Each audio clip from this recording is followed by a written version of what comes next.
Joni Haryadi Tabrani terseret korupsi Labkesda. Harta kekayaannya mencapai 4,7 miliar rupiah. Sebuah kasus korupsi kembali mencuat. Kali ini datang dari Kota Bengkulu. Kepala Dinas Kesehatan Kota Bengkulu, Joni Haryadi Tabrani, ditetapkan sebagai tersangka dalam kasus dugaan korupsi proyek pembangunan gedung Laboratorium Kesehatan Daerah atau Labkesda. Penetapan tersangka ini dilakukan oleh Kejaksaan Negeri Bengkulu pada Kamis 18 September 2025. Tidak sendirian, Joni Haryadi Tabrani diciduk bersama dua tersangka lain. Mereka adalah pejabat pelaksana teknis kegiatan atau PPTK, Doni Iswanto, dan kontraktor proyek Ahmad Basir. Ketiga pejabat dan kontraktor ini diduga memiliki peran penting dalam penyelewengan dana proyek Labkesda, yang diketahui menelan anggaran negara sebesar 2,7 miliar rupiah. Setelah menjalani pemeriksaan intensif, ketiganya langsung dibawa ke rumah tahanan kelas 2B Bengkulu menggunakan rompi khusus tahanan. Kasus ini berawal dari hasil penyelidikan Kejaksaan Negeri Bengkulu yang menemukan adanya indikasi penyalahgunaan anggaran. Tim penyidik telah bekerja keras memeriksa lebih dari 20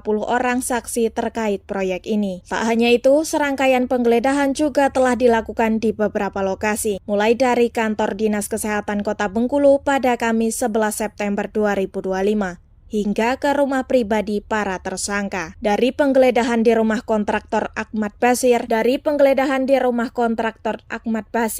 penyidik menyita puluhan dokumen, beberapa ponsel, hingga 1 unit mobil. Sehari setelahnya, giliran rumah pribadi Joni Haryadi Tabrani yang digeledah. Dari sana, penyidik mengamankan 32 dokumen dan 2 ponsel yang diduga berisi data penting terkait proyek tersebut. Penetapan tersangka ini sekaligus membuka kembali sorotan publik terhadap harta kekayaan Joni Haryadi. Berdasarkan laporan harta kekayaan penyelenggara negara atau LHKPN, total kekayaan mencapai 4,7 miliar rupiah per 31 Desember 2024. Harta tersebut didominasi oleh aset tanah dan bangunan senilai 3,9 miliar rupiah dan tersebar di Kota Bengkulu dan Kabupaten Sumedang. Selain itu, ia juga memiliki koleksi kendaraan senilai 860 juta rupiah, termasuk mobil Mitsubishi Pajero Sport tahun 2018 dan Toyota Calya tahun 2024, serta beberapa motor lawas seperti Vespa dan Yamaha RX King.